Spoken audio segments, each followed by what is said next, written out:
உன்னத பாட்டு 13ஆம் பாகம்.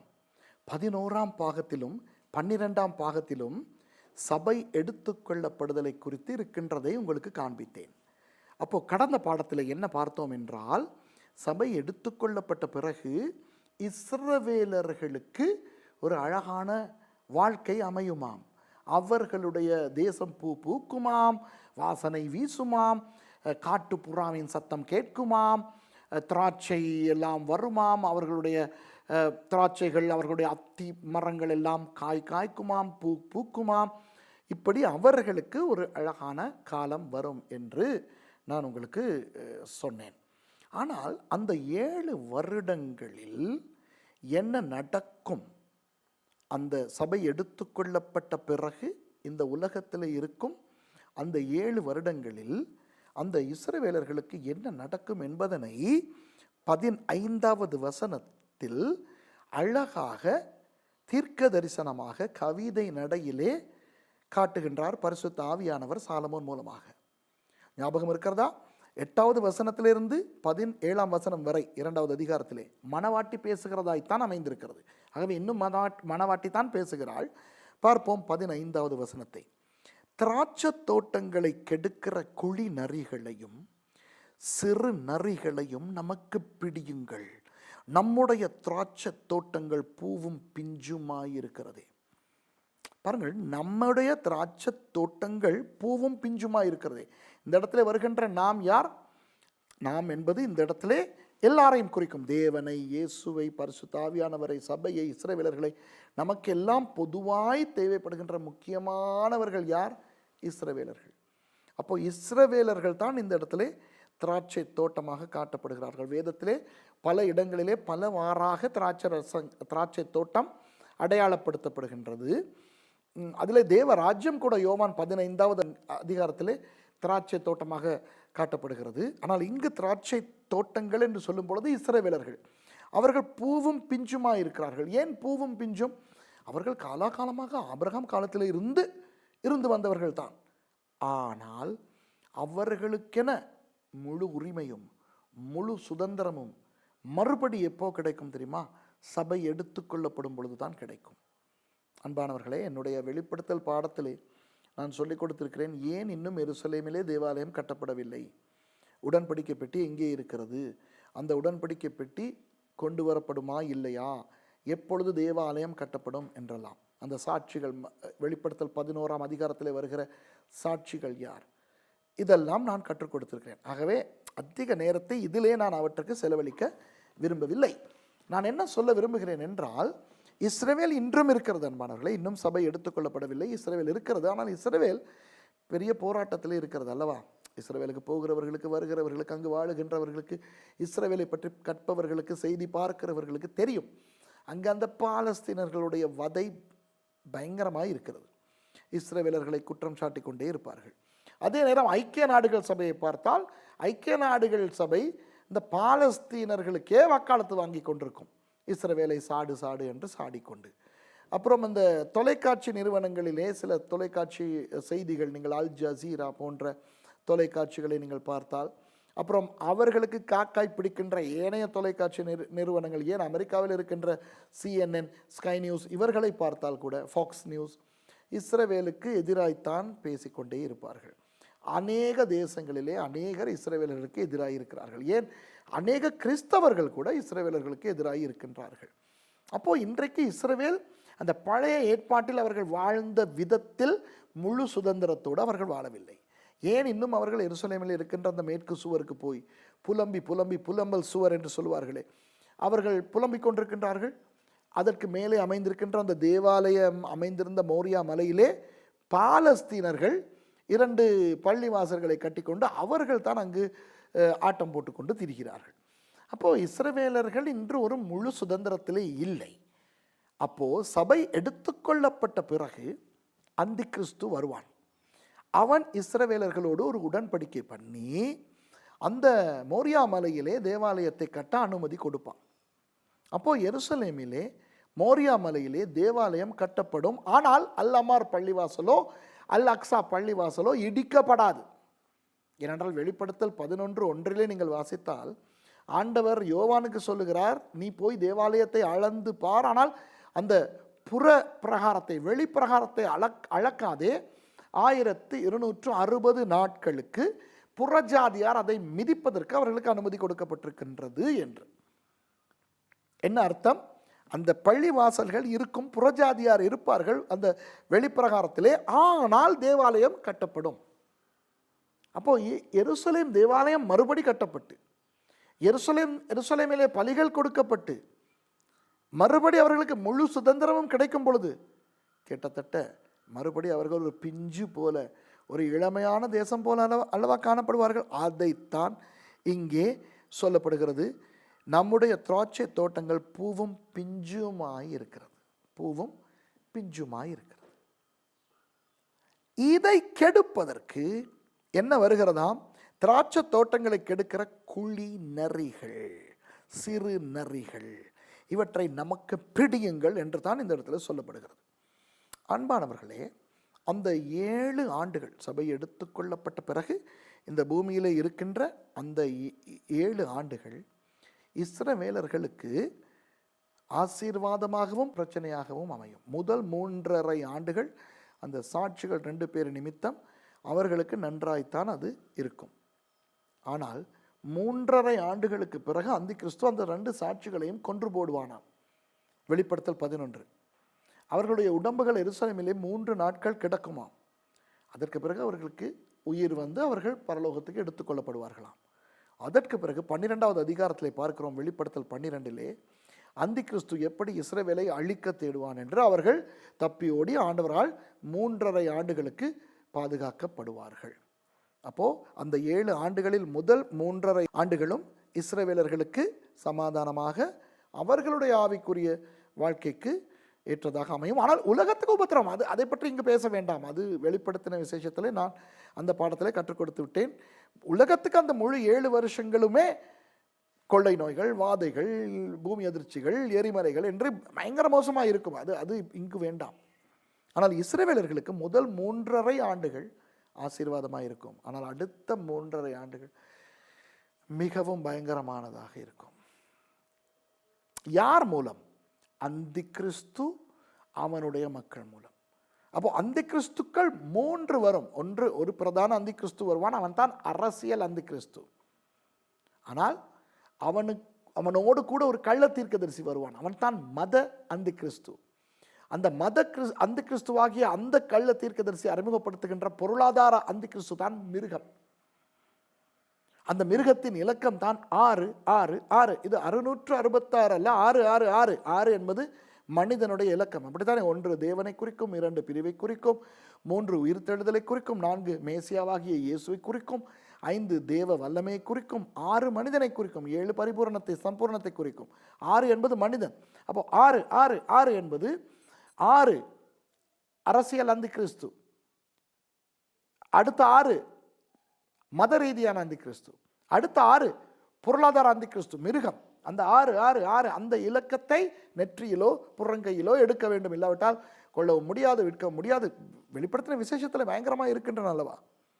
அப்போ இஸ்ரவேலர்கள் அதை எடுக்க மாட்டார். அவர்களை துரத்தி அவர்களை கொல்வதற்கு அந்தி கிறிஸ்து முயற்சிப்பான். அப்போ இந்த அந்தி கிறிஸ்து, அவனுடைய அந்த கள்ள தீர்க்கதரிசி, அந்த மிருகம், அவர்களுடைய மக்கள், இவர்கள் தான் அந்த குழி நரிகளும் சிறு நரிகளும். அவர்களை பிடியுங்கள் என்று 15வது வசனம் சொல்லுகிறது. மிருகம் பிடிபட்டது. இயேசுவின் 2வது வருகையிலே அந்த 7 வருட உபத்திரவ காலத்துக்கு பிறகு இயேசுவானவர் வரும் பொழுது அந்த மிருகம் பிடிபட்டது. அப்போ இந்த 15வது வசனம் எதை காட்டுகிறது? அந்த 7 வருஷ உபத்திரவ காலத்துக்கு பிறகு அந்தி கிறிஸ்து பிடிக்கப்படுவதை தீர்க்க தரிசனமாக காட்டுகிறது. பிடித்து 1000 வருஷங்களுக்கு அந்த மிருகத்தை, சாத்தானை, வலு சர்ப்பத்தை கட்டி போடுவார் ஆண்டவர். 1000 வருஷ அரசாட்சி ஆரம்பிக்கும். அதைத்தான் இந்த 15வது வசனம் காட்டுகிறது. அதே நேரம் 16வது வசனம் என்ன சொல்லுகிறது? என் நேசர் என்னுடையவர், நான் அவருடையவள், அவர் லீலி புஷ்பங்களுக்குள்ளே மேய்கிறார். என்ன அர்த்தம்? பூமியில இது நடக்கும் பொழுது பரலோகத்துக்கு எடுத்துக்கொள்ளப்பட்ட சபை சொல்லுகிறது, அங்கு நான் என் நேசரோடு இருக்கிறேன், அவர் என்னுடையவர். ஆஹா, நான் அவருடையவள். என்ன திருமணத்துக்கு ஆயத்தமாகும் அந்த உணர்வு. அன்பானவர்களே, பாசத்தோடு ஆசையோடு திருமணத்துக்கு காத்திருக்கின்றவர்கள் உங்களுடைய மனநிலை எப்படி இருக்கும்? இப்போது நிர்பந்தத்தால் திருமணம் செய்வதை பற்றி நான் பேசவில்லை. கல்யாணம் கட்டாயம் கட்ட வேண்டுமே, பெற்றார் கட்ட வற்புறுத்துகிறார்களே என்று கல்யாணம் கட்டுவதை பற்றி நான் பேசவில்லை. இப்போ என்னுடைய திருமணத்தை நான் ஞாபகப்படுத்திக் கொள்கிறேன். 28 வருடங்களுக்கு முன்பு நான் மேர்சியை திருமணம் செய்ய போகும் பொழுது எவ்வளவு ஆசையாய் ஆர்வமாக இருந்தேன் தெரியுமா? என்னுடைய உடையை வாங்குவதற்கு கூட நான் இந்தியாவுக்கே போய் அங்கிருந்து தான் நான் உடையை வாங்கி கொண்டு வந்தேன். ஆயத்தங்களை செய்தேன். பாடல் குழுவுக்கு நானே ஊழியக்காரன் என்றபடினால், நான் ஊழியம் செய்த சபையிலேயே கல்யாணம் நடக்கப் போகிறது என்றபடினால், நானே அந்த பாட்டுக்குழுவுக்கு பாடல் பயிற்சிகளை கொடுத்து அந்த அந்த அரங்க அலங்காரத்தை மேற்பார்வையிட்டு நான் மிக மிக ஆர்வமாக நான் அந்த ஆயத்தங்களை செய்தேன். அடிக்கடி மேர்சியினுடைய வீட்டுக்கு போய் மேர்சிக்கும் ஆலோசனைகளை கொடுத்து, அந்த குடும்பத்துக்கு இப்படி செய்யுங்கள் அப்படி செய்யுங்கள் என்றெல்லாம் சொல்லி, என்ற தெய்வமே, நான் அந்த ஒரு கடைசி வாரம் திருமணம் செய்வதற்குரிய அந்த வாரத்திலே நான் எவ்வளவு உற்சாகமாய் ஆர்வமாய் ஆசையாய் இருந்தேன் என்று எனக்கு ஞாபகம் இருக்கிறது. அதே நேரம் மேர்சி அவளும் என்னை பயங்கரமாய் நேசித்து திருமணம் செய்தாள். ஆகவே அந்த கடைசி வாரத்தில் அவளும் என்னோடு பேசும் பொழுது அவள் எப்படி ஆயத்தங்களை செய்தார், அந்த உடைகளை அந்த அந்த ஆயத்தங்களை எல்லாம் செய்யும் பொழுது எவ்வளவு ஒரு ஆர்வம் எனக்கும் அவளுக்கும் இருந்தது என்று எனக்கு ஞாபகம் வருகிறது. ஆகவே இந்த மாதிரி ஆசையோடு திருமணம் செய்தவர்கள், ஆர்வமாய் ஆவலாய் திருமணம் செய்தவர்கள், நீங்கள் கொஞ்சம் யோசித்து பாருங்கள். அந்த திருமணம் செய்வதற்குரிய அந்த அந்த கடைசி வாரம், அந்த நாட்களில் நீங்கள் எப்படி இருந்திருப்பீர்கள் என்று. இந்த குதூகலம், இந்த எதிர்பார்ப்பு, இந்த ஆவல், இந்த புலகிதம் அநேகமான யூத திருமணங்களிலே உண்டு. ஏனென்றால் 7 நாட்களுக்கு முதல், திருமணம் நடக்க 7 நாட்களுக்கு முதல் மணவாட்டி மணவாளன் வீட்டுக்கு கொண்டு வரப்பட்டு அவள் அங்கு ஆயத்தம் செய்யப்படுவாள். அப்போ மணவாளனுக்கு தெரியும் உள்ளே ஆள் இருக்கிறாள் என்று. அவளுக்கும் இப்போது இது ஒரு வித்தியாசமான ஒரு உணர்வு. இவ்வளவு காலம் அங்கு அப்பா வீட்டிலே இருந்தேன், வாழ்ந்தேன், இப்போது எனக்கு ஒரு புது வாழ்க்கை வரப்போகிறது, இன்னும் 7 நாட்களிலே நான் கல்யாணம் கட்டப் போகிறேன் என்று அது ஒரு வித்தியாசமான ஒரு இன்பமான ஒரு உணர்வு. அந்த உணர்வை இங்கு மணவாட்டி காட்டுகிறாள். சபை எடுத்துக்கொள்ளப்பட்டு விட்டது. இன்னும் 7 வருடங்களிலே மணவாளனோடு கல்யாணம், ஆட்டுக்குட்டியானவருடைய கல்யாணம் நடக்கப் போகிறது. வெளிப்படுத்தல் 19 அப்படித்தானே? அப்போ அந்த பரலோகத்திலே ஆட்டுக்குட்டியானவருடைய கல்யாணத்துக்கு முதல் அந்த 7 வருடங்களும் மணவாட்டியினுடைய மனப்பாங்கு எப்படி இருக்க போகிறது, அதைத்தான் இந்த 16வது வசனம் காட்டுகிறது. அவர் என் நேசர், என்னுடையவர், நான் அவருடையவள், இனி எங்களை யாராலும் பிரிக்க முடியாது. இந்த உலகத்திலே வாழும் பொழுது கூட சபையாகிய நமக்கு சில சந்தேகங்கள், குழப்பங்கள் இருக்கலாம். சபை எடுத்துக்கொள்ளப்படுதல் உண்மையாகவே இருக்கிறதா? பரலோகம் எப்படி இருக்கும்? இந்த வெளிப்படுத்தலில் வருகின்ற இவையெல்லாம் உண்மையா? ஆண்டவர் உண்மையாக என்னை ஏற்றுக்கொண்டு விட்டாரா? என்னை மன்னித்து விட்டாரா? நான் அவருக்கு மனவாட்டியா? ஒவ்வொருவருக்கும் ஒவ்வொரு கேள்விகள் இருக்கலாம். ஆனால் சபை எடுத்துக்கொள்ளப்பட்டு பரலோகத்துக்கு போன பிறகு நமக்கு எல்லாம் தெரிய ஆரம்பிக்கும். வாவ், பரலோகம் என்றால் இதுதானா? அப்போது இவ்வளவு காலம் எங்களை ஏஞ்சல் டிவி சுத்து மாற்று தான் செய்திருக்கிறதா? எங்களை ஏமாற்றி இருக்கிறார்களா? மற்றவர்களும் பரலோகத்தை பற்றி அப்படி இப்படி என்கின்றார்கள். ஆனால் இதுதான் உண்மையான பரலோகமா என்று உண்மையாக எங்களுடைய கண்கள் திறக்கப்பட போகிறது அல்லவா? அப்போது ஆண்டவருக்கும் எங்களுக்கும் இடையில் இருக்கிற அந்த உணர்வை பாருங்கள். உண்மையாக பிதாவை பார்க்க போகிறோம், இயேசுவானவரை காணப்போகிறோம், அப்புறம் பரிசுத்த ஆவியானவரை காணப்போகிறோம், தேவ தூதர்களை எல்லாம் காணப்போகிறோம். எப்படி ஒரு உணர்வை யோசித்து பாருங்கள். அப்போது எல்லாம் நடந்து முடிந்து விட்டது, பரலோகத்துக்கு வந்து விட்டோம். அந்த உணர்விலே என் நேசர் என்னுடையவர், நான் அவருடையவள். அவர் லில்லி புஷ்பங்களுக்குள்ளே மேய்கிறார். அவர் எங்கே இருக்கிறார்? திடீரென பார்த்தால் அவர் அங்கே பூமிக்கு போய் என்னமோ பண்ணிவிட்டு வருகிறார். அவர் இப்படித்தான் இருக்கிறார். இதுதான் அந்த 16வது வசனம். 17வது வசனம் சொல்லுகிறது, என் நேசரே, பகல் குளிர்ச்சியாகி நிழல் சாய்ந்து போகும் வரைக்கும் நீர் திரும்பி குன்றும் பிளப்புமான கண்மலைகளில் குதித்து வரும் கலைமானுக்கும் மறைகளின் குட்டிக்கும் சமானமாயிரும். இருக்கிறீர் அல்ல, இரும். இது என்னத்தை காட்டுகிறது தெரியுமா அன்பானவர்களே? மணவாளன் எந்த நேரமும் பரலோகத்திலும் இல்லையாம், அவர் பூமிக்கும் போகிறாராம். ஏன் அந்த 7 வருட காலங்களில் அவருக்கு இங்கே பூமியிலே இன்னொரு கடமை பாக்கி இருக்கிறது. என்ன அந்த கடமை? இஸ்ரவேலர்களை ஆசீர்வதிப்பதும், பூமியிலே உள்ளவர்களுக்கு அந்த வெளிப்படுத்தின விசேஷத்தில் சொல்லப்பட்டிருக்கிற அந்த அந்த சாபங்களை, வாதைகளை வருவிப்பதும். நீங்கள் வெளிப்படுத்தின விசேஷத்தை ஒழுங்காய் பார்த்தால் அன்பானவர்களே, அதில் தான் நான் தெளிவாய் கற்றுக் கொடுக்கிறேனே, எப்படி இயேசுவானவர் தான் போய் அந்த சுருளை எல்லாம் வாங்குகிறார். அடிக்கப்பட்ட ஆடாக அவர் போய் சுருள்களை வாங்கி அந்த ஒவ்வொரு சுருளாக திறந்து திறந்து திறந்து அந்த நியாய தீர்ப்புகளை அவர் வழங்குகிறார். இந்த பூமிக்கு அந்த 7 கலச நியாய தீர்ப்புகள், இந்த 4 குதிரைகளின் நியாய தீர்ப்புகள், முத்திரைகள், முதலாம் முத்திரை உடைத்தல், இரண்டாம் முத்திரை உடைத்தல், இவற்றை எல்லாம் செய்கிறவர் யார்? இயேசுவானவர். இயேசுவானவர் ரொம்ப பிஸி. அந்த 7 வருட காலத்தில் சபையாகிய நானும் நீங்களும் பரலோகத்திலே ஆயத்தம் பண்ணப்படும் போது உலகத்திலே இயேசுவானவர் ரொம்ப பிஸி. இப்போ போல அல்ல. இப்போ இயேசுவானவர் உலகத்தை அடித்து கொண்டு தண்டித்து கொண்டு எல்லாம் இல்லை. ஆனால் சபை எடுத்துக்கொள்ளப்பட்ட பிறகு 2 முக்கியமான வேலைகள் அவருக்கு இந்த பூமியிலே இருக்கின்றன. இந்த உலகத்துக்கு அவர் தீர்க்க தரிசனமாய் மொழிந்த அந்த நியாய தீர்ப்புகளை எல்லாம் செயல்படுத்த வேண்டும். அதே நேரம் இஸ்ரவேலருக்கு அவர் கொடுக்க வேண்டிய பாதுகாப்பையும் கொடுக்க வேண்டும். அதுபோக பரலோகத்துக்கு தன் மனவாட்டி ஆயத்தப்படுதலையும் மேற்பார்வையிட வேண்டும்.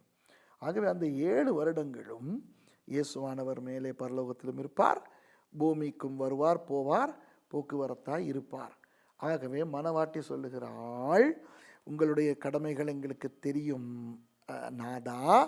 ஆகவே என் நேசரே, பகல் குளிர்ச்சியாகி நிழல் சாய்ந்து போகும் வரைக்கும் எங்கே? பூமியிலே. அங்கே பகல் குளிர்ச்சியாகி நிழல் சாய்ந்து போகும் வரைக்கும். ஏன்னா பரலோகத்தில் நிழல் கிடையாது, பரலோகத்தில் இரவு கிடையாது. அப்போ இங்கே பகல் மற்றும் நிழல் என்று வருகிறது. அப்போ அது எதை காட்டுகிறது? பூமி. அப்போ பூமியிலே பகல் குளிர்ச்சியாகி நிழல் சாய்ந்து போகும் வரைக்கும் நீர் திரும்பி அங்கு போய் அவர்களையும் பார்த்து கொள்ளும். குன்றும் பிளப்புமான கண்மலைகளில் குதித்து வரும் கலைமானுக்கும் மறைகளின் குட்டிகளுக்கும் சமமாயிரும். ஏனென்றால் அதற்கு முதல் வசனத்தில் என் நேசர் என்னுடையவர், நான் அவருடையவள், அவர் லில்லி புஷ்பங்களுக்குள்ளே மேய்கிறார், நீர் தான் என்னுடையவராயிற்று, நான் உம்முடையவளாகிவிட்டேனே. ஆகவே நீர் இங்கு எங்களுக்கான இந்த காரியங்களை ஆற்றும் அதே நேரத்திலே இஸ்ரவேலரையும் கைவிடாமல் அங்கும் போய் அங்கும் அவர்களுக்கு ஆசீர்வாதமாய் இரும் என்பதனைத்தான் இந்த இடத்துல மனவாட்டி சொல்லுகிறார். அன்பானவர்களே, இந்த 11ஆம் 12ஆம் 13ஆம் பாகங்கள் வழியாய் நான் உங்களுக்கு உன்னத பாட்டு 2ஆம் அதிகாரத்தின் 8 17 வரை உங்களுக்கு நான் சொல்லிக் கொடுத்து விட்டேன். மறுபடி சொல்லுகிறேன், சபை எடுத்துக்கொள்ளப்படுகிறதை நம்புகிறவன் நான். ஆகவே நீங்களும் என்னோடு இணைந்து இதை நம்பினால் ஆசீர்வாதமாக இருக்கும். நிறைய பேர் நம்புகிறீர்கள். நம்புகிறவர்களுக்கு இது ஒரு பெரிய ஆசீர்வாதம். இதிலே நான் உங்களுக்கு 3 பாகங்களில் இதை கற்றுக் கொடுத்தேன். இதில் 8ஆம் 9ஆம் வசனங்களிலே எப்படி இது என் நேசருடைய சத்தம், எக்கால சத்தம், பிரதான தூதனுடைய சத்தம். நான் கொரிந்தியர், தெசலோனிக்கேயர் புத்தகங்களில் இருந்து வசனங்களை உங்களுக்கு காண்பித்து கொடுத்தேன். அந்த சத்தத்தோடு அவர் வருகிறார். அவர் கண்மலைகளின் மேல் குதித்தும் மேடுகள் மேல் துள்ளியும் வருகிறார். அவர் வெளிமானுக்கும் மறைக்குட்டிக்கும் ஒப்பாய் இருக்கிறார். ஏதோ அவர் எங்கள் மதிலுக்கு புறம்பே நின்று பலகனை வழியாய் பார்த்து கிராதியின் வழியாய் தமது மலர்ந்த முகத்தை காண்பிக்கிறார். இதே நான் உங்களுக்கு அழகாய் 11ஆம் பாகத்திலே சொல்லிக் கொடுத்தேன். நினைக்கிறேன் 12ஆம் பாகத்திலேயோ எங்கேயோ சொல்லிக் கொடுத்தேன். என் நேசர் என்னோட பேசி என் பிரியமே என் ரூபவதியை எழுந்து வா என்கிறார். சபை எடுத்துக்கொள்ளப்படுதலை குறிக்கும். எழுந்து வா என்கிறார். ஏன்? மாரிகாலம் சென்றது, மழை பெய்து ஓய்ந்தது. இனி பூமியிலே நீ வாழ வேண்டிய அவசியம் கிடையாது. மழை பெய்து ஓய்ந்து விட்டது. பூமியிலே புஷ்பங்கள் காணப்படுகிறது. குருவிகள் பாடும் காலம் வந்தது.